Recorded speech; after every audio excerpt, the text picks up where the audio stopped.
योगाभ्यासों की अध्यापन विधियां पुस्तक में 7 अध्यापन विधि की चर्चा है, जिसको कल हम लोगों ने विस्तृत विस्तार से पढ़ा था और सब लोगों ने याद भी कर लिया था।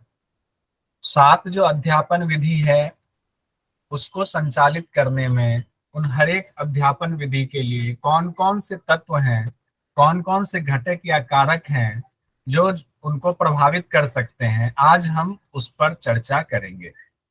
तो अध्यापन विधि को जो प्रभावित करने वाले घटक हैं या कारक हैं वो 5 मुख्यतः बताए गए हैं। पहला है विषय वस्तु, दूसरा है पहले की पृष्ठभूमि यानी छात्रों का पहला का अनुभव कैसा है, बैकग्राउंड कैसा रहा है और उनको क्या आता है क्या नहीं आता है ये जानना भी बहुत जरूरी होता है। तीसरा अध्यापक, चौथा सुविधाएं और पांचवा है वैज्ञानिक सिद्धांत। पहला है विषय वस्तु, यानी जब आप कोई भी अध्यापन का कार्य करते हैं, प्रक्रिया करते हैं, यहाँ पर खास करके योग से संबंधित हम ले रहे हैं, पर्टिकुलर योग पर फोकस करके ये किताब लिखी गई है।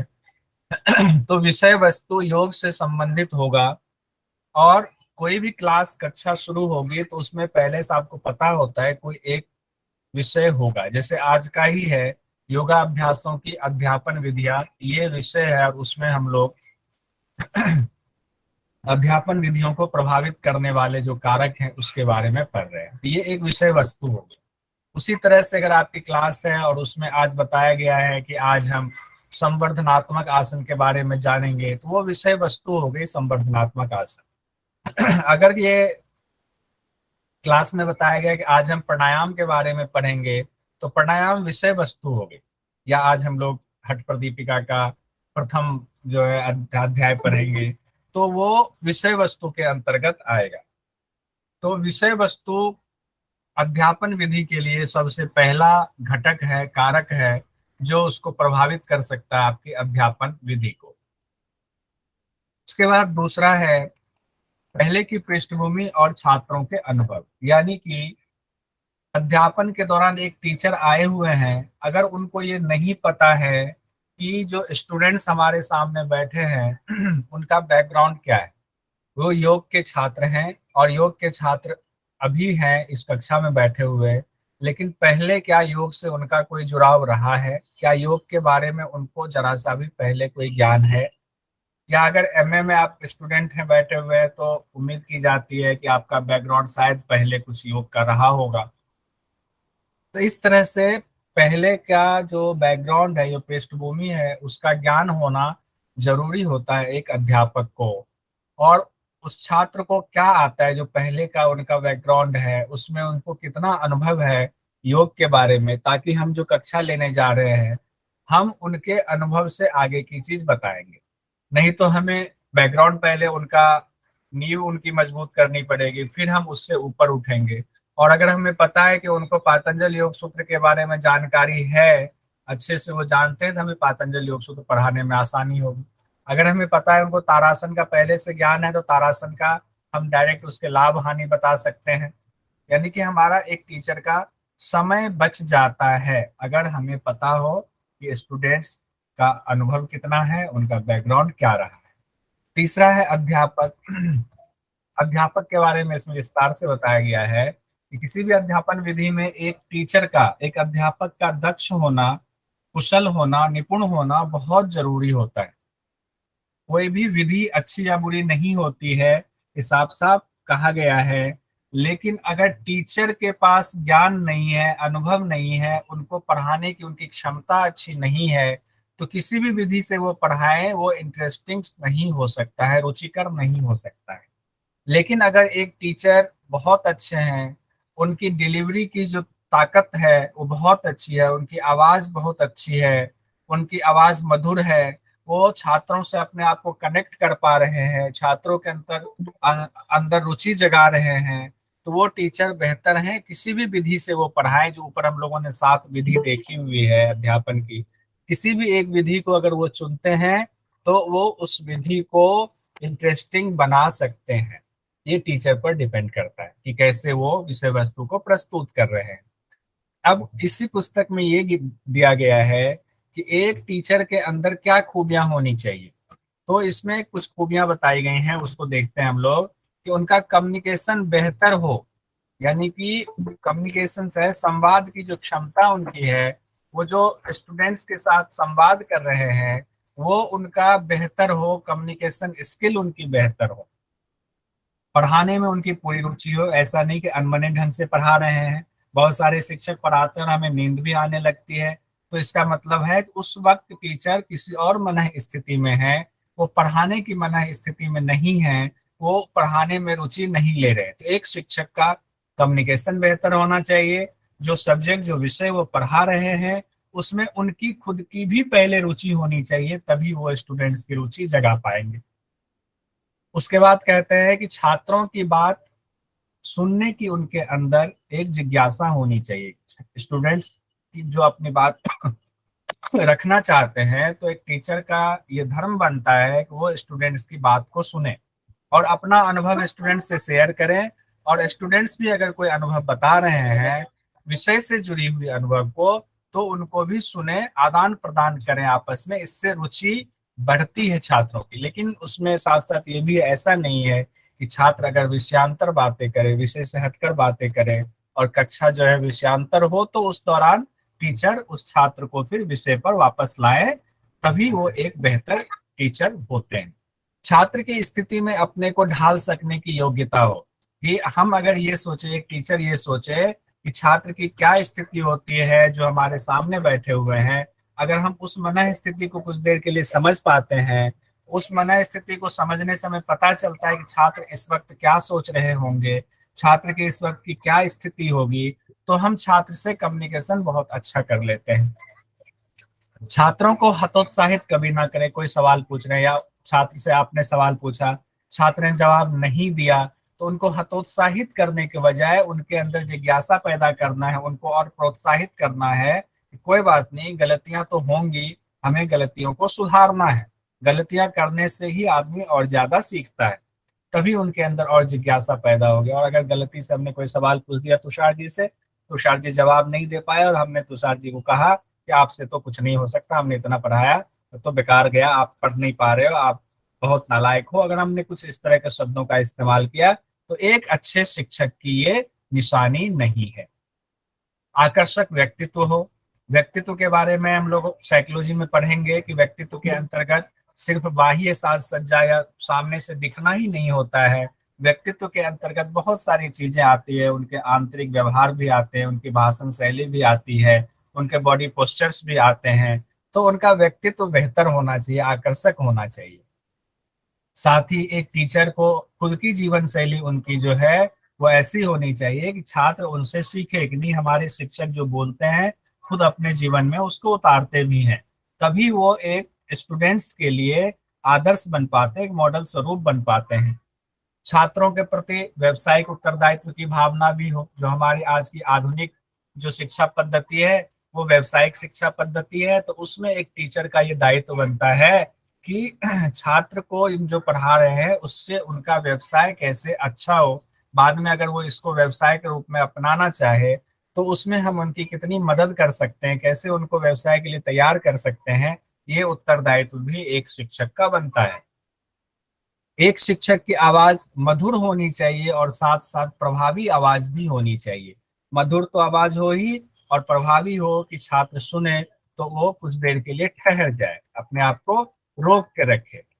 उसके बाद जो चौथा घटक है अध्यापन विधि को प्रभावित करने वाला, वो है सुविधाएं।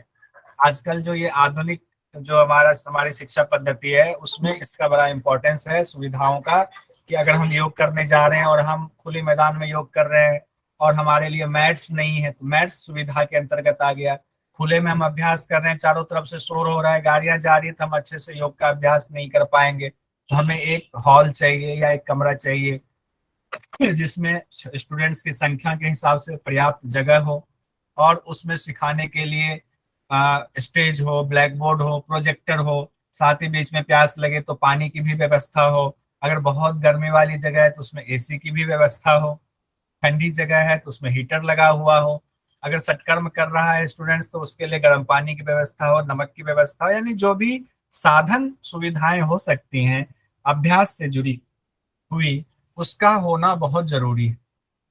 इसी को सुविधाएं कहा गया है। ये एक घटक है, एक कारक है जो हमारी टीचिंग स्किल्स है, जो हमारी अध्यापन विधि है उसके अंतर्गत। और पांचवा और अंतिम जो कारक है वो है वैज्ञानिक सिद्धांत।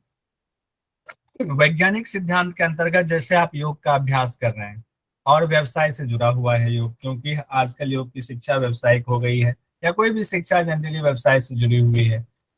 अगर हमें वैज्ञानिक सिद्धांत की जानकारी नहीं होगी कि तारासन से शरीर के किन किन अंगों पर, किन किन मसल्स पर प्रभाव पड़ता है, अगर हमें ये जानकारी नहीं है कि प्राणायाम करने से हमारे किस नर्वस सिस्टम पर असर पड़ेगा, तो हम एक अच्छे टीचर नहीं बन सकते। इसीलिए कहा गया है कि अगर आप योग के छात्र हैं तो आपको मनोविज्ञान की भी जानकारी होनी चाहिए कि आप स्टूडेंट्स के या आप अपने जो योग साधक हैं उनके मन की स्थिति को भांप पाए। आपके अंदर शरीर रचना और क्रिया विज्ञान का भी ज्ञान होना चाहिए कि कौन सी बीमारी है, किस अंग से जुड़ी वो बीमारी है, उसमें कौन सा आसन करवा पाए। और योग शास्त्र का गहन तो ज्ञान होना ही चाहिए, क्योंकि हम योग के स्टूडेंट्स हैं। इसीलिए आजकल एमए में या आपके जो नेट जेआरएफ की हम तैयारी कर रहे हैं उसमें क्रिया विज्ञान यानी कि मानव शरीर रचना और क्रिया विज्ञान, ह्यूमन साइकोलॉजी, इन सब चीजों की जानकारी होती है। ये हमारे विषय में सम्मिलित है कि ये हमें पता होना चाहिए, तभी हम एक अच्छे शिक्षक बन सकते हैं। क्वेश्चन देखते हैं फिर हम आगे और बढ़ेंगे। कल हम लोगों ने इस क्वेश्चन को देखा था, एक बार फिर से देखते हैं। योगाभ्यासों की अध्यापन विधियां पुस्तक में कितनी अध्यापन विधियों की चर्चा की गई? सब लोग जवाब देंगे। सात। सात। जवाब दें। 7। अच्छा, माइक ना खोलें अभी, सिर्फ मैसेज में करें, के बाद में खुलवाऊंगा। हाँ, सब लोगों ने, अनूप जी, राधिका जी, रागिनी जी, बहुत सुंदर, अच्छे जवाब। सब लोग हिस्सेदारी लें, इससे आपका फायदा होगा। सब लोगों की हिस्सेदारी होनी चाहिए। संजय जी, तुषार जी, नीता जी, रागिनी जी, अनूप जी, नंदिता जी, अंकिता जी, पुंडिक जी, शरद जी, जानकी जी, ब्रह्मा जी, आनंद जी, रामानंद जी, बहुत सुंदर। सब लोग भागीदारी कर रहे हैं। मदन जी की 7 अध्यापन विधियों की चर्चा की गई है। और इसी में अगर सवाल पूछ दें प्रभावित करने वाले कितने घटकों की चर्चा की गई है इस पुस्तक में, तो कितने हैं? अरे वाह, बहुत सुंदर। सब लोगों का सही जवाब आ रहा है। सबसे पहले सुब्रा पटेल जी ने कहा 5A, बहुत सुंदर। उसके बाद तुषार जी, पुंडिक जी, संजय जी, शारदा जी, गुलशन जी, ब्रह्मा जी, मीना मिस्त्री जी, नीता जी, सब लोगों का सही जवाब है। रंजना जी, रामानंद जी, आनंद श्रीवास्तव जी, बहुत सुंदर। अब है अगला सवाल कि योग अभ्यासों की अध्यापन विधियां पुस्तक के मुताबिक शैक्षणिक प्रक्रिया होता है। हाँ, संजय जी, तुषार जी, पहले छात्र केंद्रित होता है। ठीक है, विमला जी, गुलशन जी, ए, सुब्रा जी, नीता साहू जी, अनूप जी, ब्रह्मा जी, ये इस पुस्तक के मुताबिक है कि अध्यापन विधियां छात्र केंद्रित है। अब अगला सवाल है रामानंद जी, आनंद जी, मीना जी, छात्र केंद्रित, बहुत सुंदर। एक शिक्षक की निम्नलिखित खूबियां होनी चाहिए। एक शिक्षक के अंदर क्या क्या खूबियां होनी चाहिए? 4 है ऑप्शन और कूट दिया हुआ है, बताएंगे, थोड़ा अच्छे से पढ़ लीजिए इसको।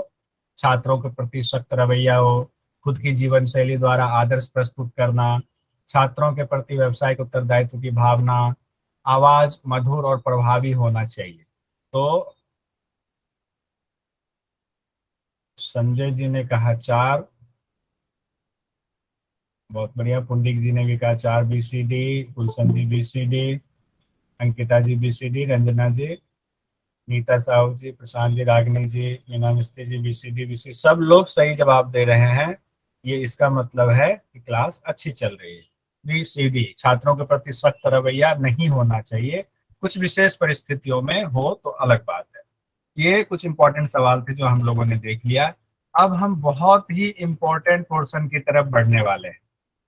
बहुत ही इंपॉर्टेंट पोर्शन है। इसमें है अध्यापन विधियों के स्रोत, इसका नाम है हेडर है, लेकिन इसके अंतर्गत जो है कौन कौन से सिद्धांत हैं। अब यानी कि योग की जो अध्यापन विधियां हम लोगों ने साथ पढ़ी हुई हैं, वो अध्यापन विधि को हम तैयार करने में, किसी एक अध्यापन विधि को उठा लें अगर हम, कि हमने उठाया व्याख्यान विधि को, तो व्याख्यान विधि का जो स्ट्रक्चर बनाएंगे, जो हम एक व्याख्यान तैयार करेंगे, जो हम एक लेक्चर तैयार करेंगे व्याख्यान देने के लिए, उस कि उसमें कौन कौन से सिद्धांतों का ध्यान हमें रखना है योग को ध्यान में रखते हुए, क्योंकि हम यौगिक अभ्यास कर रहे हैं।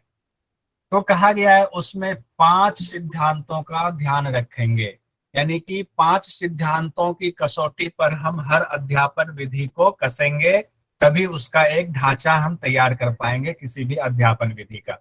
यानी कि एक बिल्डिंग हमें तैयार करनी, 7 तरह की बिल्डिंग हमें बनानी है, क्योंकि 7 अध्यापन विधि है, 7 बिल्डिंग हम तैयार कर रहे हैं। तो बिल्डिंग का ढांचा होगा, नींव होगा, उसके लिए जो है ग्राउंड फ्लोर होगा, बेसमेंट होगा, फर्स्ट फ्लोर होगा, सेकंड फ्लोर होगा, उसमें कैंटीन भी होगा, सब कुछ होगा। तो एक सुंदर सा महल बने, यानी कि एक अध्यापन विधि की संरचना तैयार हो, उसमें 5 चीजों का ध्यान रखना है। वो कौन से 5 चीजें हैं? यौगिक सिद्धांत है, मनोवैज्ञानिक सिद्धांत है, शरीर रचना एवं क्रियात्मक सिद्धांत है, शैक्षणिक सिद्धांत है, समाज वैज्ञानिक सिद्धांत है। अब देखिए, इसको बहुत आसान है समझना, बिल्कुल मुश्किल नहीं है, मजा आएगा। दरअसल क्या है, जब हम योग की क्लास लेंगे तो अभी जैसे बात हो रही थी कि हम लोग योग पढ़ते हैं या हमारे यूजीसी नेट के सिलेबस में या एमए के सिलेबस में, मास्टर के सिलेबस में क्या है, यौगिक सिद्धांत तो है। यौगिक सिद्धांत से तात्पर्य यह है कि आपके जितने भी योग के ग्रंथ हैं वो सारे, और योग का अभ्यास करने के लिए क्या हमें करना चाहिए, क्या नहीं करना चाहिए, डू और डोंट, दोनों हम यौगिक सिद्धांत में ये चीजें आ जाएंगी। हम लोग हठ प्रदीपिका पढ़ते हैं, घृण संहिता पढ़ते हैं, शिव संहिता पढ़ते हैं, तमाम शास्त्र पढ़ते हैं। उसके बाद जो यौगिक अभ्यास करते हैं उसमें क्या क्या हमें ध्यान रखना है, वो सब यौगिक सिद्धांत में आ जाए। ये तो बहुत आसानी से समझ में आ गया। यौगिक सिद्धांत क्या है, पर्टिकुलर इसमें दिया हुआ है, इसलिए ये बहुत इंपॉर्टेंट है। नीचे जैसे आएंगे आपके जीवन के लिए वो बहुत उपयोगी होगा। दूसरा है मनोवैज्ञानिक विज्ञान, बहुत विस्तृत विषय है अपने आप में, लेकिन मनोविज्ञान में कि एक यौगिक अभ्यास को सीखने के लिए मनोविज्ञान के कितने पार्ट का हमें इस्तेमाल करना है, मनोविज्ञान से उतने पोर्शन को निकाल करके हमारे सिलेबस में डाला गया है कि मनोविज्ञान का इतना पार्ट अगर हम पढ़ लेते हैं तो एक अच्छे योग शिक्षक या एक अच्छा प्रशिक्षु यानी छात्र हम बन सकते हैं। इसीलिए साइकोलॉजी भी हम लोगों को पढ़ना होता है, उतना ही पढ़ना होता है जितना कि हमारे लिए जरूरी है योग अभ्यास के लिए। अब शरीर रचना एवं क्रियात्मक सिद्धांत, जो शरीर रचना एवं क्रिया विज्ञान, ये पढ़ना बहुत जरूरी है, क्योंकि शरीर का ज्ञान नहीं होगा तो हम ये नहीं बता सकते कौन सा अभ्यास करना चाहिए, उसका किन अंग पे प्रभाव पड़ता है, प्राणायाम का अभ्यास किन अंगों पे प्रभाव डालता है। इसीलिए मानव शरीर रचना एवं क्रिया विज्ञान की जानकारी होनी चाहिए और हमारे सिलेबस में ये शामिल। उसके बाद है शैक्षणिक सिद्धांत। शैक्षणिक सिद्धांत का मतलब है कि जो अब हम लोग पढ़ रहे हैं पेपर 1 में, टीचिंग एप्टीट्यूड, उसकी जानकारी भी हमें होनी चाहिए। वो भी आपके, चूंकि ये शिक्षण की ही क्रिया है, चाहे योग हो चाहे कोई और सब्जेक्ट हो, तो उसमें टीचिंग एप्टीट्यूड भी जुड़ता है, तो शैक्षणिक सिद्धांत भी आ जाएगा। 5वां है हमारा वैज्ञानिक, समाज वैज्ञानिक सिद्धांत। हम समाज से जुड़े हुए हैं, समाज के अंदर हमारी कुछ ड्यूटीज हैं, कुछ हमारी जिम्मेदारी है, वो क्या है, उस सिद्धांत के अंतर्गत क्या आएगा वो भी देखना। तो सबसे पहला आज हम लोग 2 देखेंगे, यौगिक सिद्धांत और मनोवैज्ञानिक सिद्धांत, क्योंकि ये दोनों इंपॉर्टेंट है। उसके बाद बाकी 3 हम कल देखेंगे। यौगिक सिद्धांत पहले देखते हैं, देखिए कितना मजा आने वाला है। हम सब योग के अभ्यासी हैं। योग के छात्र की विशेषता ये होती है, या योग के शिक्षक की विशेषता ये होती है कि वो एक ऐसा डॉक्टर होता है जो खुद पहले दवाई खाता है, उस दवाई का प्रभाव अपने शरीर पर महसूस करता है, अनुभव लेता है, फिर सामने वाले को वो दवाई देता है। लेकिन एक डॉक्टर जो होते हैं, एमबीबीएस होते हैं, वो जरूरी नहीं है कि जो पेशेंट्स को दवाई दे रहे हैं खुद भी खाएंगे। लेकिन एक योग का छात्र खुद योग करते हैं, पहले अपने ऊपर पूरा महसूस करते हैं, उसका प्रभाव लेते हैं, उसके बाद सामने वाले को कराते हैं। जो कराते हैं वो सारी जानकारी उनको अनुभव लिया हुआ होता है। कितनी अच्छी बात है ये। तो हम लोग योग में, सिर्फ ये योग में है, बाकी सब्जेक्ट में ऐसा नहीं है, कोई भी सब्जेक्ट उठाकर देखें। अब यौगिक सिद्धांत का जो पहला सिद्धांत है वो है कि यौगिक अभ्यास व्यायाम नहीं है। बहुत सारे लोग कहते हैं चलो एक्सरसाइज कर लेते हैं, क्या योग एक्सरसाइज है? नहीं है। तो अगर आपसे पूछे, कोई कहे कि योग एक्सरसाइज है, तो आप उसको कैसे काटोगे कि योग एक्सरसाइज नहीं है? वो इसमें पहला पॉइंट में बताया गया, कहा गया है आपको एक्सरसाइज यानी व्यायाम का अर्थ पता होना चाहिए। व्यायाम का अर्थ होता है शरीर में उछल कूद मचाना, यानी आप गत्यात्मक जो अभ्यास करते हैं, यानी उसमें बड़ी तीव्रता होती है, बड़ी प्रबलता से आप जो है उछल कूद करते हैं, वो व्यायाम की श्रेणी में जनरली आता है। और उसमें क्रिया बहुत ज्यादा, ताकत बहुत ज्यादा लगाना पड़ता है हमें व्यायाम में। तो व्यायाम में हलचल होता है, वो गत्यात्मक होता है, उसमें शरीर से ज्यादा श्रम करना पड़ता है, बहुत ज्यादा श्रम करना पड़ता है। जबकि योग के अभ्यास में हम लोगों ने पहले भी पढ़ा हुआ है, योग के अभ्यास में हम हलचल ज्यादा नहीं करते हैं, कम हलचल करते हैं, और स्थिरता हमें उसमें लानी होती है, और इसकी वजह से मसल्स में टोन उत्पन्न होता है। तो यौगिक अभ्यास में शारीरिक हलचल कम होती है, नहीं के बराबर होती है, प्रबल गति माने कि उछल कूद नहीं होती है। ये व्यायाम और योग के अभ्यास में अंतर है, जो हम लोगों ने पहले भी पढ़ा था। तो अगर कोई लोग योग करते हैं, खूब उछल कूद मचाते हैं योग में, तो नाम सिर्फ उस वक्त योग का होगा, वो व्यायाम ही करवा रहे हैं, ये जान लो। तो आप ये ना कहें कि हम योग करवा रहे हैं, कम से कम इतना ईमानदार तो योग के प्रति बने, योग को पावर योगा का नाम दे करके योग को अब अपमानित ना करें, योग का जो सिद्धांत है उसको अच्छे से समझें। तो पहला है कि यौगिक अभ्यास व्यायाम नहीं है, इसका अर्थ आप लोग सब समझ गए होंगे, उम्मीद है। अभी मैं पूछूंगा भी इसको। यौगिक अभ्यास के कई हिस्से हैं जो हम लोगों ने पढ़ा। कई हिस्से यानी कितने हिस्सों में यौगिक अभ्यास को बांटा गया है इस पुस्तक में? 6। हम लोगों ने पहले पढ़ा हुआ था पहली क्लास में कि 6 पार्ट हैं, यानी कि यौगिक अभ्यास के कई हिस्से हैं। इस पुस्तक में 6 मोटा मोटी बताया गया, लेकिन अलग अलग पुस्तक में अलग अलग है। जैसे आपके पातंजलि योग सूत्र में अष्टांग योग की चर्चा है, 8 अंग बताए गए हैं। धीरेन्द्र संहिता में सप्तांग योग की चर्चा है। हठ प्रदीपिका में 4 अंग की चर्चा है। लेकिन उसी 4 अंग में सब समाहित है, 7 अंग में सब समाहित है, 8 अंग में सब समाहित है, और इस पुस्तक में उसको मिला करके 6 अंग बताया गया है। ठीक है। तो यौगिक अभ्यास के कई हिस्से हैं, जैसे एक बिल्डिंग के कई हिस्से होते हैं, वैसे यौगिक अभ्यास अकेला नहीं है, उसके कई पार्ट है। शरीर से शरीर का है, हाथ है, सिर है, पेट है, पांव है, उसी तरह से पार्ट है। अब इसकी खासियत ये है कि हर इस हिस्से का जब अलग अलग आप अभ्यास करेंगे तो उसका रिजल्ट भी अलग अलग आएगा। ऐसा नहीं है कि आप आसन कर रहे हैं तो उसका जो रिजल्ट होगा, प्राणायाम जो कर रहे हैं उसका जो रिजल्ट होगा वो एक ही होगा, ऐसा नहीं होता है। आसन का रिजल्ट अलग होगा, प्राणायाम का रिजल्ट अलग होगा, मुद्रा बंद का रिजल्ट अलग होगा, ध्यान का रिजल्ट अलग होगा।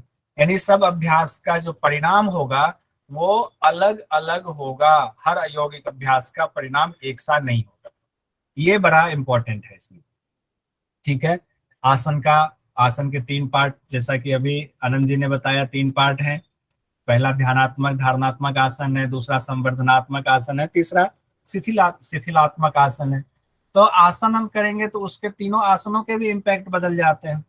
तो यहाँ जो करेंगे उसी के हिसाब से हमें उसका परिणाम सामने आता है। यौगिक सिद्धांत में दूसरा था।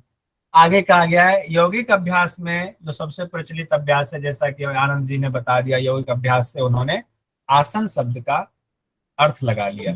ज्यादातर हम लोग यही अर्थ लगा लेते हैं, लेकिन ये तकनीकी रूप से, व्यवहारिक रूप से भी गलत है। लेकिन प्रचलित अभ्यास आसन जरूर है क्योंकि ज्यादातर लोग ज्यादातर समय यौगिक अभ्यास में आसन ही करना चाहते हैं। योग बोले तो आसन ही समझते हैं। तो कहा गया है कि जो ये आसन है हमारा, स्थिर और खिंचाव युक्त क्रिया है। यानी कि इसमें जो ऊपर हम लोगों ने व्यायाम देखा था उसमें हलचल है, गत्यात्मक है। इसमें गत्यात्मक बहुत कम है, धीरे धीरे है। गत्यात्मक की जगह खिंचाव युक्त है, यानी कि एक आपका स्ट्रेचिंग उसको कह सकते हैं। और स्थिरता है, आसन में होल्ड करते हैं, रुकते हैं। तान यानी टोन प्राप्त करने के लिए आसन को धीरे धीरे और बिना झटके के करना चाहिए। अब टोन शब्द आया, टोन शब्द कौन बताएंगे, टोन क्या होता है, तान क्या होता है? टोन मीन सर तान होती है। जब हम कोई क्रिया करते हैं, कोई भी आसन करते हैं, तो हमारी बॉडी में कितना खिंचा हुआ है, कौन सी मसल्स पे, कौन सी वेन्स पे हमारे वो हो रहा है इफेक्ट हो। और कोई? रंजना जी ने बताया, और कोई? टोन का मतलब होता है सर इम्प्रूव करना किसी चीज को। बड़ा मसल्स होते हैं। गुलशन जी ने कहा इम्प्रूव करना। रामानंद जी कुछ बता रहे हैं? टोन मसल्स होते हैं। जी मसल्स टोन मसल्स मतलब पतला? नहीं, टोन अप का तैयार करना सर मसल वही है। मसल्स को मसल्स में तैयार पावर करना। आता है, पावर। हाँ, सुरेश सर ने कहा मसल्स में पावर आता है, कुछ Yes, कुछ पास तक पहुंच गए हैं आप। Yes, yes. वैसे भी कुछ बता रहे हो। पेशियों में मजबूत होना, तनाव उत्पन्न होता है। टोन अप होना मतलब मजबूत होना, अच्छा, स्ट्रेंथन शैलजा, होना। ठीक है। क्या शैलजा जी कुछ बता सर रहे हैं? सर पेशियों में तनाव उत्पन्न होना, पेशियों में तनाव, खिंचाव, यस खिंचाव तनाव। उत्पन्न होना, एफिशिएंसी बढ़ाना होता है। एफिशिएंसी बढ़ाना। ब्रह्मा जी रिदम, बताएं। रिदम एक तरह से रिदम में, ताकि वो रिदम कुछ हम बोल सकते हैं उसको। हाँ, रिदम काफी काफी पास है संजय जी, ठीक है। अब देखिए, बहुत अच्छा, सब लोगों ने तकरीबन तकरीबन सही कहा, गलत आंसर किसी का भी नहीं है, लेकिन एग्जैक्ट आंसर नहीं है। देखिए, टोन को हमें समझना पड़ेगा, क्योंकि ये आसन का बेस है, ये हमारे योगाभ्यास का बेस है, टोन शब्द जो है। तो आज हम लोग टोन को इतने अच्छे से जान लेते हैं, समझ लेते हैं, कि आगे हम किसी को योग अभ्यास कराने जाएं तो उनको अगर उनका पहला सवाल हो हम योग का अभ्यास क्यों करें, तो आप ये बता पाओ सिर्फ एक टोन शब्द से कि योग का अभ्यास आपको इसलिए करना चाहिए। देखिए, आप लोगों ने, सब लोग, हम लोग पढ़ते हुए आ रहे हैं बचपन से, जो हम लोग पेन लिखते रहे, एक उसमें बहुत सारे पेन होते हैं जिसमें स्प्रिंग होता था, देखा था आप लोगों ने, सबने स्प्रिंग वाला पेन का इस्तेमाल सब लोगों ने किया यस होगा। सर, हाँ जी किया था सर। तो स्प्रिंग वाला जो है, वो स्प्रिंग था पेन में। अगर स्प्रिंग को बचपन में क्या करते, कई बार निकल गया तो हम लोग उसको ऐसे खींच देते थे, तो कई बार खींचते थे फिर छोड़ते थे तो वापस वहीं आ जाता था, खींचते थे छोड़ते थे वापस वहीं आ गया। लेकिन कई बार क्या हुआ, ज्यादा खींच दिया तो वो ऐसा ढीला हो गया, फिर दोबारा वो अपने शेप में नहीं आता था। ये सब लोग अनुभव किया हुआ ये चीज? जी सर। Yes sir. सब लोग इसमें देखिए, एक बड़ा इंपॉर्टेंट है, समझिए इसको, बड़ा मजा आएगा। तो वो क्या होता था कि हमने स्प्रिंग को पूरा खींच दिया, इतना ज्यादा खींच दिया कि अब वो फिर जो है वापस आ ही नहीं रहा है। अब वापस लाने के लिए उसको किसी चीज में ऐसे डाल के पूरा घुमाना पड़ेगा, मतलब उसमें बहुत मेहनत करनी पड़ती है। अब टोन शब्द उससे, स्प्रिंग से कैसे जुड़ा हुआ है? अब टोन किसके लिए? एक मसल्स के लिए टोन होता है। मसल्स में टोन का तात्पर्य ये है कि मसल्स में संकुचन को, सिंपल एक शब्द में अगर कहें, मसल्स में संकुचन जो होता है उसको टोन करते हैं, यानी कि लचीलापन। आपने संकुचन और लचीलापन दोनों शब्द इसमें इस्तेमाल होगा कि आपने मसल्स को खींचा, स्ट्रेच करा, स्ट्रेच करने के बाद मसल्स में, जैसे स्ट्रेच करके आप रुके हुए हैं, मसल्स में ब्लड सर्कुलेशन बहुत अच्छा हुआ, मसल्स में चारों तरफ कोशिकाओं में ब्लड अच्छे से पहुंचा, ऑक्सीजन अच्छे से पहुंचा, और जब धीरे धीरे आप वापस आए स्ट्रेचिंग से, यानी त्रियक तारासन में है, आप त्रियक तारासन से आप वापस आ गए, तो मसल जो अभी स्ट्रेच खिंची हुई थी, स्प्रिंग खिंची हुई थी, वो स्प्रिंग धीरे धीरे संकुचित होकर के अपनी जगह पे आ गई है। अब थोड़ी देर तक हमें रिलैक्स करना है, अचानक से हमें अभ्यास नहीं करना, यही योग अभ्यास का मूल सिद्धांत है। हम थोड़ी देर तक रुकेंगे, तो ये जो हम संकुचन हुआ और फिर हमने स्ट्रेच करा, इस दौरान जो उसमें प्रभाव आया, जो उसमें ब्लड सर्कुलेशन अच्छा हुआ, और कई लोगों ने कहा कि उससे मसल्स जो है, जैसे सुरेश सर ने कहा, मांसपेशियां मजबूत होती। ऐसा करने से मांसपेशियां लचीली भी होती हैं, मांसपेशियां मजबूत भी होती हैं, उसका टोन बना रहता है, यानी उसका स्प्रिंग बना रहता है, उसमें संकुचन बना रहता है। संकुचन यानी कि उसको संकुचित करने की क्षमता बनी रहती है, इसी को टोन कहा जाता है। अब एक एग्जांपल और देता हूं आपको, जो आगे भी आएगा, उससे आपको और क्लियर में समझ में आ जाएगा। बहुत सारी बहनें हैं हमारी अभी क्लास में, बहुत सारी बहनें ऐसी जिनकी शादी नहीं हुई, बहुत सारी बहनें जिनकी शादी हो गई, बच्चे हैं। अब इससे तात्पर्य यह है कि लेडीज को एक जो प्रकृति से मिला हुआ है, हमारे शरीर से उनका शरीर बिल्कुल अलग होता है। उनको कई बार लेडीज प्रॉब्लम्स कुछ ऐसी होती हैं, कई बार उनकी जैसे डिलीवरी हुई, डिलीवरी एक बार की नहीं कि दो बच्चे हैं, 2 बार डिलीवरी की नहीं, 3 बच्चे 3 बार डिलीवरी हुई, तो 9 महीने तक जो स्टमक में एक खिंचाव रहा, जो एक स्ट्रेचिंग बनी रही, तो वो एक स्ट्रेचिंग बनी हुई है। और स्ट्रेचिंग के बाद क्या हुआ, 3 बच्चे हुए, हमने योग का अभ्यास नहीं करा, हमने एक्सरसाइज नहीं करा, व्यायाम भी नहीं करा, कुछ नहीं करा, हमने छोड़ दिया। उसके बाद क्या हुआ, एक स्ट्रेचिंग उत्पन्न हुई, अब वो संकुचन नहीं हो रहा है, अब स्टमक पे स्ट्रेचिंग मार्क्स भी आ जाते हैं, ज्यादातर महिलाओं के आ जाते हैं, बहनों के आ जाते हैं स्ट्रेचिंग मार्क्स, और जो योग करके उस स्ट्रेचिंग मार्क को काफी हद तक कम भी कर लेते हैं, और स्टमक के तान को, टोन को फिर से प्राप्त कर लेते हैं। और बहुत सारी बहनें जो अभ्यास नहीं करती हैं या बीमारी हो जाती है किन्हीं वजहों से, उनका टोन खत्म हो जाता है, यानी कि एक बार मसल्स फैल गया तो दोबारा वो संकुचित होने में बहुत लंबा समय लग सकता है, कई बार नहीं भी होता है अगर उन्होंने कोशिश नहीं की तो। अब आप लोग काफी नजदीक पहुंच गए होंगे इसको समझने में।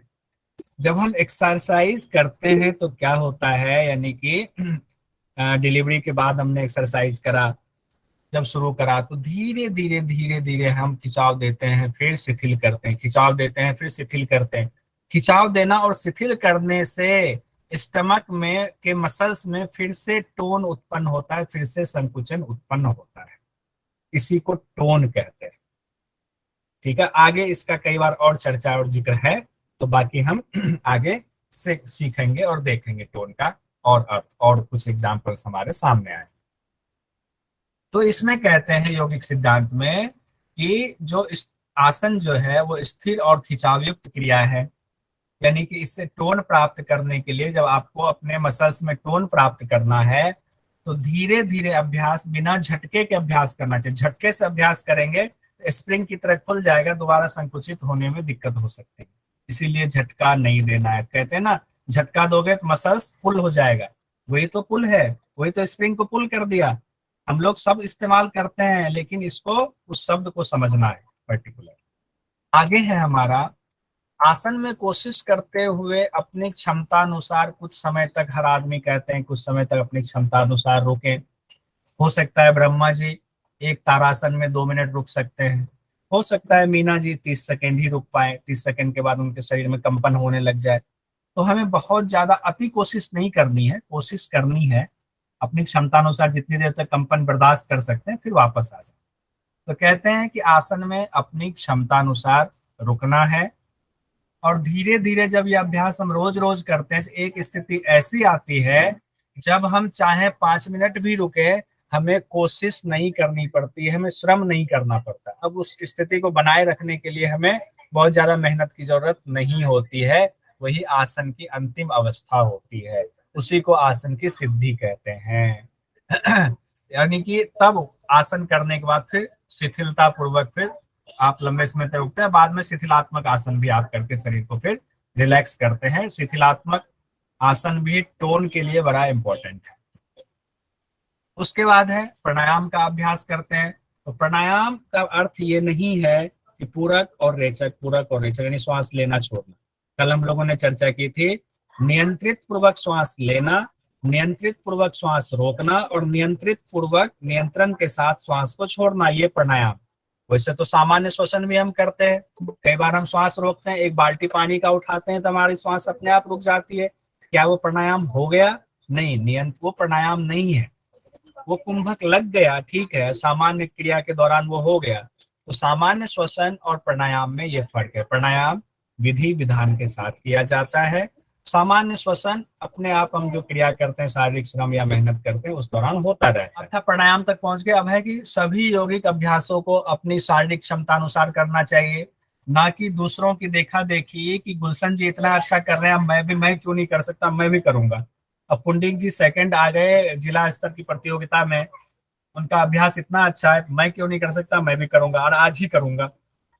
आप प्रतिस्पर्धा करें, उनकी अच्छी चीजों को देख करके आप कोशिश करें, लेकिन उसी समय कर लेंगे और उन्हीं से प्रतिस्पर्धा करके करेंगे तो आपके शरीर के लिए नुकसानदायक हो सकता है। आपकी मसल्स की कैपेसिटी अलग है, पुंडिक जी की मसल्स की कैपेसिटी अलग है, आपकी उम्र अलग हो सकती है, पुंडिक जी की उम्र अलग हो सकती है, उनका खान पान कैसा, आपका खान पान कैसा है, आप ठंडे प्रदेश में रहते हो, गर्म प्रदेश में रहते हो, बहुत सारी चीजों का मिश्रण होने के वजह से हर आदमी को अपने शरीर का ध्यान रखते हुए अभ्यास करना चाहिए। कहते हैं सभी यौगिक अभ्यास में एक कॉमन चीज जो है, मन को शांति मिलती है, क्योंकि हर योग अभ्यास में मन की शांति का जिक्र तकरीबन किया गया है। यौगिक अभ्यास की शुरुआत में क्या करना है? अब जो 2 चीजें हैं कि यौगिक अभ्यास शुरू करना और यौगिक अभ्यास को समापन करना, बीच में जो क्रिया विषय वस्तु है वो अलग है। तो कहा गया है कि शुरुआत करें तो मन और शरीर को रिलैक्स करके, शिथिल करके शुरुआत करें। कई क्रिया योग में भी ये कहा गया है कि सबसे पहले आए तो अचानक से शुरुआत ना करें, पहले लेट जाए, थोड़ा मन और शरीर को थोड़ा शिथिल कर ले, शांत कर लें, उसके बाद अभ्यास करें। तो यहाँ भी वही कहा गया, यौगिक अभ्यास की शुरुआत जब करेंगे तो मन और शरीर को पहले शिथिल कर लेंगे, रिलैक्स कर लेंगे, शिथिल से तात्पर्य रिलैक्स कर लेंगे।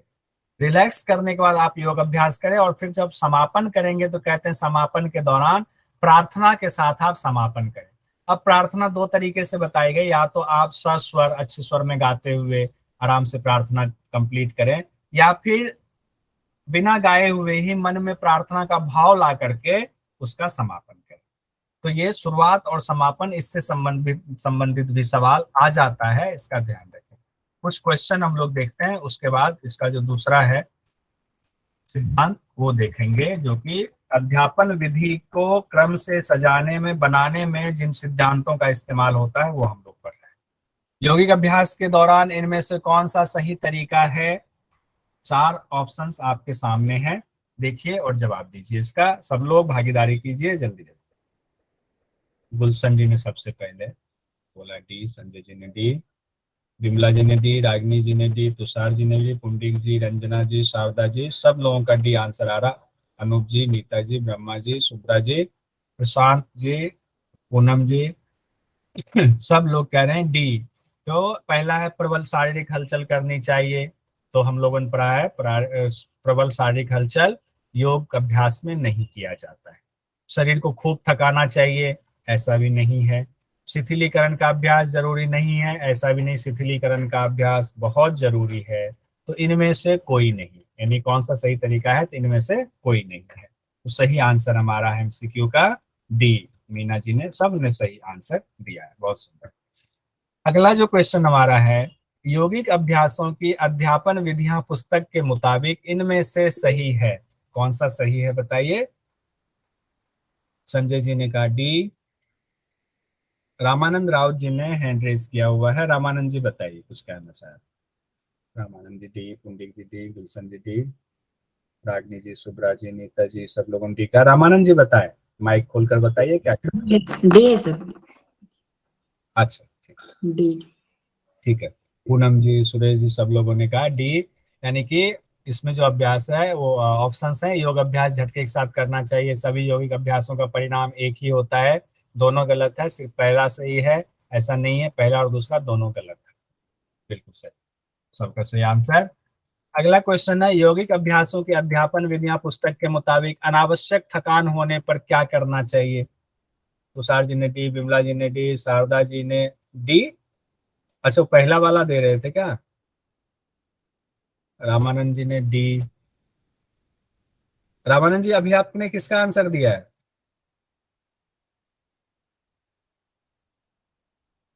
रामानंद जी माइक खोलिए, किस क्वेश्चन का आंसर दिया अभी आपने?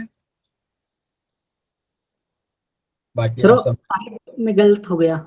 हाँ अच्छा ठीक, कोई बात। गलत होना तो अच्छी बात है, मैं तो गलत होने को अच्छा बोलता हूँ, क्यों गलत होगा तो फिर कभी गलत नहीं होगा वो वाला। जी जी। यौगिक अभ्यासों के अध्यापन विधियां पुस्तक में अनावश्यक थकान होने पर क्या करना चाहिए? संवर्धनात्मक आसन करना चाहिए, आप लोगों ने कहा नहीं करना चाहिए। ध्यानात्मक आसन में बैठना चाहिए, आप लोगों ने कहा ये भी नहीं करना चाहिए। शिथिलात्मक आसन करना चाहिए, सब लोगों ने सी पर क्लिक मार दिया कि हाँ इसको करना चाहिए।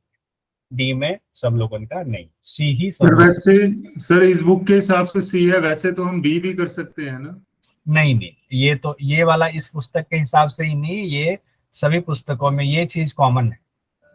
शिथिलात्मक होता है, ध्यानात्मक अलग होता है। आसन में बैठने से नहीं होगा ऐसे, क्योंकि मैं योग का अभ्यास जैसे क्रिया योग में भी हूँ, उसमें भी शिथिलात्मक आसन से ही जो है थकान को खत्म किया जाता है। और जो अभ्यास कॉलेजेस वगैरह में भी जहाँ भी कराया गया, शिथिलात्मक आसन से ही थकान खत्म किया गया। सर वैसे भी थकान होगी तो आप ध्यान कैसे कर पाएंगे ना, ये सोचिए ना। हाँ, तो ये शिथिलात्मक के बाद ध्यानात्मक करना चाहिए। हाँ, शिथिलात्मक करके फिर ध्यानात्मक करें। सुंदर। तो सब लोगों का मुझे लगता है कॉन्सेप्ट क्लियर हो गया है। मनोवैज्ञानिक सिद्धांत दूसरा है, हम लोगों ने अभी पढ़ा कि हमें यौगिक अभ्यास में मनोविज्ञान यानी साइकोलॉजी को भी समझना पड़ता है। एक छात्र की साइकोलॉजी कैसी होनी चाहिए, छात्र को टीचर की भी साइकोलॉजी समझनी पड़ती है। इसीलिए आजकल हमारे सिलेबस में, योग के हर सिलेबस में मनोविज्ञान के कुछ पार्ट को दिया गया है, ताकि हम यौगिक अभ्यास में उस यौगिक अभ्यास को पूरा करने में हमें मदद मिले। कहते हैं सीखने में रुचि का पैदा होना एक बेहतर अध्यापन का नमूना है। हम लोगों ने अध्यापन विधि में पढ़ा हुआ है कि इंटरेस्ट पैदा करना चाहिए किसी भी शिक्षक को, किसी भी अध्यापन विधि में वो करा रहे हैं तो रुचि का पैदा होना, इंटरेस्ट का पैदा होना उस विषय वस्तु में बहुत जरूरी है। इसीलिए अध्यापक को इस ढंग से पढ़ाना चाहिए जिससे कि छात्रों में इंटरेस्ट पैदा हो। और ये चीज कैसे सीखता है, तो ये मनोवैज्ञानिक सिद्धांत में, यानी जब मनोविज्ञान के कुछ ऐसे सिद्धांत हैं जब हम उसको पढ़ते हैं तो उसमें पढ़ने का तरीका बताया गया है कि हम ऐसे पढ़ेंगे जल्दी याद होगा। जब वो चीजें मुझे लगता है हाँ सूर्यकांत सर ने पढ़ाया हुआ है, उन्होंने रिसर्च एप्टीट्यूड में शायद कुछ मनोविज्ञान की चीजें उन्होंने बताई हुई थी, मुझे जहां तक ध्यान आ रहा है। अरे उन्होंने बताया था ना, वो रुचि होती है, जिस विषय में रुचि होती है उसी पे शोध करना चाहिए, वो चीजें बताई थी उन्होंने। हाँ वो तो शोध वाला, वो भी एक तरह से वो भी मनोविज्ञान में आएगा, लेकिन उन्होंने ये भी बताया था एक चीज को आज हमने पढ़ा तो हमारे जो शरीर की रचना है, जो हमारे तंत्रिका तंत्र उसके हिसाब से, या हमारे जो ब्रेन के हिस्से होते हैं जैसे कि आपके नींद की स्थिति होती है उसमें, कि आज हमने जो पढ़ा उसको 24 घंटे के अंदर रिपीट करना है या 7 दिन बाद पढ़ना है या 24 दिन बाद पढ़ना है, उसका एक सीक्वेंस बना हुआ है साइकोलॉजी में पूरा, कि आज जो हमने सब्जेक्ट पढ़ा कितने दिन में उसको रिपीट करना चाहिए। जी कुछ कहना चाह रहे हैं? वो मेमोरी पावर वाला था सर, मेमोरी को कैसे, मेमोरी को कैसे, तो वो भी मनोवैज्ञानिक सिद्धांत का एक यौगिक अभ्यास में उसका भी इस्तेमाल अगर हम करते हैं, वो सिलेबस में है, अभी मुझे ध्यान नहीं आ रहा है इसलिए मैं उसको गलत चीज बता दूं, उससे बेहतर है सर 24 आवर्स में रिपीट करना, एक तो ये भी है और भी चीजें उसमें, और 21 दिन तक कंटिन्यूस करने का। हाँ ये उन्होंने बताया था, सूर्यकांत सर ने बताया था।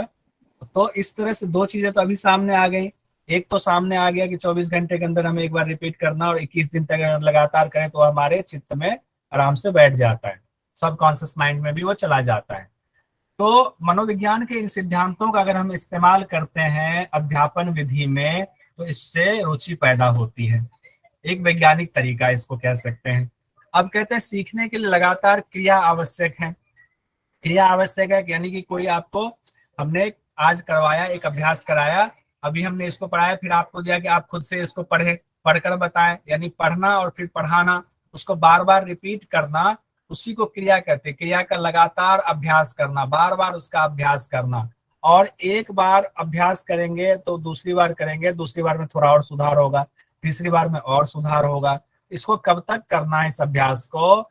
जब तक कि वो अभ्यास आपका दोष रहित ना हो जाए। यानी कि अभ्यास का अर्थ ये नहीं है कि हम आज अभ्यास किया, कल आज 2 गलतियां की, कल 4 गलतियां कर रहे, नहीं। अगर आज हम 2 गलतियां कर रहे हैं, कल हमारी 1.5 गलतियां हो, परसों 1 गलतियां हो, आगे 1-2 दिन में बिल्कुल गलतियां ना हो, और फिर दोष रहित अभ्यास जब हो जाता है, जब उसका दोष रहित अभ्यास हम लगातार उसको करने लग जाते हैं तो हमारी परफेक्शन आ जाती है उस विषय वस्तु पर या उस आसन पर या उस प्राणायाम पर। ये भी मनोवैज्ञानिक सिद्धांत के अंतर्गत आता है। अब मनोवैज्ञानिक सिद्धांत में एक बहुत इंपॉर्टेंट चीज है, कहते हैं सीखने का आधार तंत्रिका से संबंधित है। जो लर्निंग प्रोसेस है आपके तंत्रिका तंत्र से जुड़ा हुआ है। तो कहते हैं कि तंत्रिका तंत्र जो है वो फैला हुआ आपकी मांसपेशियों में जो तंत्रिका तंत्र फैला हुआ है, तो इसीलिए तंत्रिका और आपके मसल्स का कोऑर्डिनेशन बहुत जरूरी है। यानी तंत्रिका और पेशियस का सामंजस्य होना बहुत जरूरी है। ये हमें कहाँ से सीखने को मिलती है? मनोविज्ञान से सीखने को मिलती है। इसको कहते हैं न्यूरोमस्कुलर कोऑर्डिनेशन।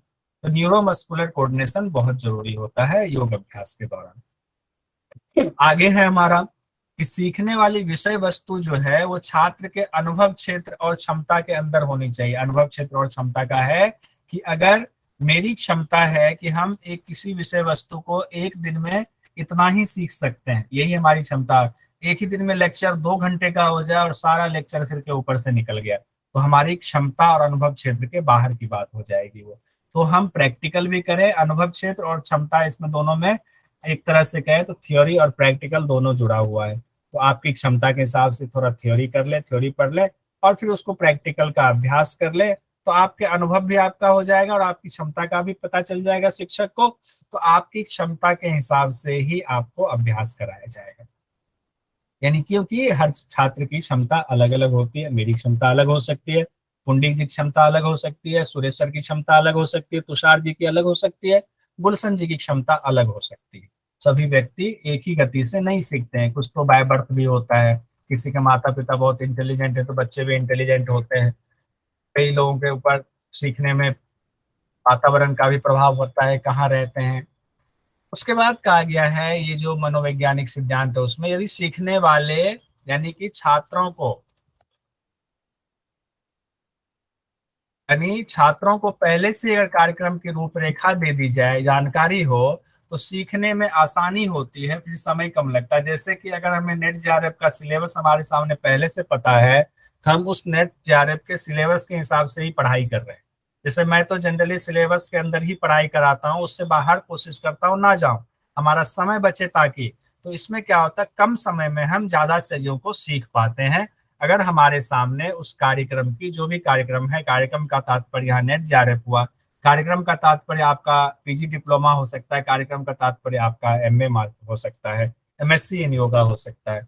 उस कार्यक्रम की रूपरेखा और विषय वस्तु यानी सिलेबस आपके सामने पहले से मौजूद है, तो आपको पता होगा हमें इतना पढ़ना है। आप दिमाग में उसको बिठाएंगे और सीखने में फिर आपको शीघ्रता होगी, आसानी होगी, कहते हैं। और ये किसके अंतर्गत आता है, ये चीजें साइकोलॉजिकल यानी मनोवैज्ञानिक सिद्धांत के अंतर्गत आता है। किसी यौगिक विषय वस्तु के नियमित अभ्यास से, जब आप योग का नियमित अभ्यास करने लगते हैं, आपको बहुत अच्छा महसूस होने लगता है शरीर पर। उसका जैसे वजन किसी का कम है तो वजन थोड़ा सा बढ़ने लगता है, ज्यादा है तो कम होने लगता है, शरीर में हल्कापन महसूस होता है, मन बड़ा शांत लगने लगता है, सुख मिलने लगता है, तो रुचि पैदा हो जाती है उस अभ्यास के प्रति। फिर सीखने की प्रक्रिया में ये चीजें जो है ना, आपका अभ्यास, नियमित अभ्यास, ये मददगार हो जाता है और आपका इंटरेस्ट बढ़ता नहीं, इतने में इतना हुआ, हमें और करना है और करना है। ये आपके साइकोलॉजी से जुड़ा होता है, आपके मन पर इसका प्रभाव पड़ता है। उसके बाद आगे कहते हैं शारीरिक विषय वस्तु, जैसे आसन के अभ्यास के दौरान आप कराते हैं किसी को आसन, ताड़ासन कराया और आपने कहा कि थोड़ी देर शरीर को ढीला छोड़ दें, मतलब कि ताड़ासन में ही थोड़ा शिथिल कर ले शरीर को, खड़े खड़े ही थोड़ा सा बिल्कुल शरीर ढीला छोड़ दें। उसके बाद फिर अगला अभ्यास करें, यानी एक अभ्यास किया और दूसरे अभ्यास के बीच में आपने थोड़ा सा गैप दे दिया, आपने ब्रेक दे दिया, विश्राम दे दिया शरीर को। तो कहते हैं कि योग में ऐसा करने से अच्छा परिणाम निकलता है, इससे आपके नर्वस सिस्टम पर भी अच्छा प्रभाव पड़ता है, आपके मसल्स पर अच्छा प्रभाव पड़ता है, टोन उत्पन्न होता है मसल्स में, टोन जो खराब हो गया है, कम या ज्यादा हो गया है, वो बैलेंस हो जाता है। इससे साथ साथ मांसपेशियों में जो थकान होती है, थकान भी कम हो जाती है और मांसपेशियों की क्षमता भी बढ़ जाती है। तो आज हम लोगों ने जो 5 सिद्धांत है, किसके सिद्धांत हैं ये 5, कोई बताएंगे? सिद्धांत क्यों जरूरत पड़ी है, किसके लिए है ये 5 सिद्धांत? अध्यापन विधियों के, यानी अध्यापन विधि को तैयार, यानी अध्यापन विधि रूपी जो बिल्डिंग हम तैयार करेंगे, 7 अध्यापन विधि जो हमारी है, किसी भी एक अध्यापन विधि को उठा लें, उसको अगर हम उसकी रूपरेखा तैयार करें, उसमें 5 सिद्धांतों का कहा गया है, ध्यान रखें, तो आप एक बेहतर अध्यापन विधि को तैयार कर पाएंगे, रुचिकर अध्यापन विधि तैयार कर पाएंगे। हम लोगों ने यौगिक सिद्धांत पढ़ लिया, मनोवैज्ञानिक सिद्धांत पढ़ लिया, बाकी के 3 सिद्धांत और बचे हैं, इसको हम लोग कल देखेंगे।